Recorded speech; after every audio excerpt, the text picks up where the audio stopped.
Alright guys, welcome back to another YouTube video. So here you can see I've created a main class and a main function, or you can say in Java we say it as a main method. So I'm going to explain what exactly this class mean, what exactly this main, so this static is. So here you can see, so the main method is basically, you can see the entry point of the application. So if you create any application or anything, JVM is a Java virtual machine, like you can see in the previous video. So JVM is a Java virtual machine which execute or runs your program. So it looks for the main method.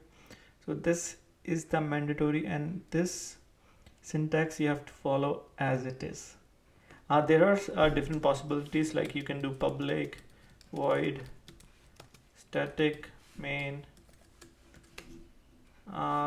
Since we already have it, so probably we can switch these things. I can do static here, so this is also possible. You can interchange this. Instead of this you can write whatever you want. So these kind of things you have to, you can do it, but yeah, this is pretty standard, so just follow the standard. And public is basically its access modifier, which means you can access this function or method if you're from C++ background. So you can access this public method from anywhere through your project. So that's why this is public. Static is something which you can say is globally, it's allocated, it's shareable resource, so that it can be shared. And so before this, since Java is object oriented programming, so you cannot we are not creating any object till this now. So JVM have to look for a main function in order to execute.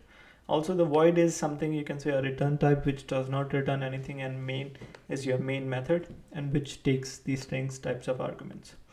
Also in this line, you can say, if you're coming from C++ background, we used to have a C in, C out for input output, printf and C for printing any statement. So here the similar thing which you have to do, System.out.println, and you can print.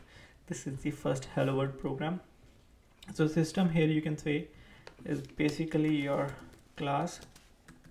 System is a class which has a reference of the out object, and that in terms refers to the println method to print this.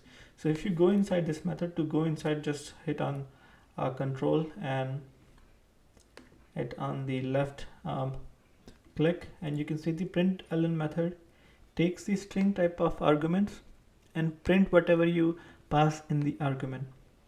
So if you see this string x, and it print x, similar way, this is what it is doing here. So it's taking the string type of argument and passing and returning or printing that thing. So this is the internal implementation of the println method, and it gives the next line after this, and you can say it's also println. So if I'm going to type another command, another statement, and you can see hello India. Let's do this. So due to this println, it's gonna print it to the next line. Let's see. Boom. Looks like, yeah, we got the, okay, we are still waiting. Okay, we got the output. Hello world, hello India. So now, for example, if you want to keep this thing in the same line, so let's remove this, and you can see it here. Hello world, hello India on the same line.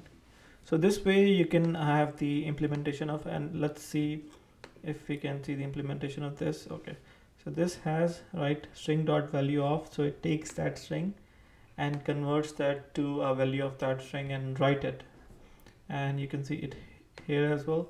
And println, it creates a new line. So that's why, that's a difference between print and println.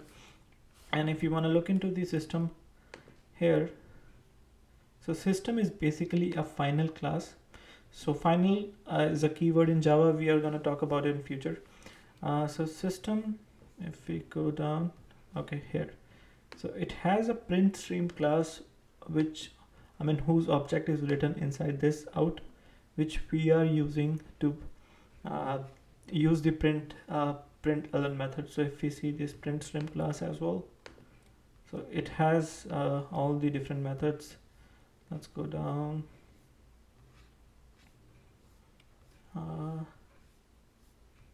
So there are, I think, a number of methods here. Let's see if I can find which I'm looking for. There is a write method. There is new line method as well, which is being used on the, if you see in this, so it's calling internally that method. And if you go more down, you can see there are a number of methods which are being used here, like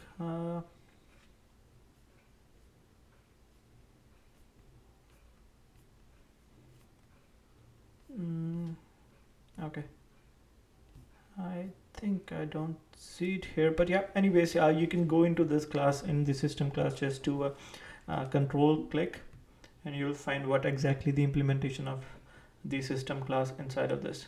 Also, make sure you always use public for a class, or your main class. Basically, your JVM wants to see your class from anywhere, because JVM, for example, if you're using Windows, so JVM might be installed on Windows C, and you're making a program on the on the drive C, and you're making a program on a different drive. So JVM has the ability to look into through your whole computer to find out that main class to run the execution. So I think that's all for this video. We are gonna go deeper into the next videos and learn more about every single concept. So thank you so much for watching, and let's go to the next video.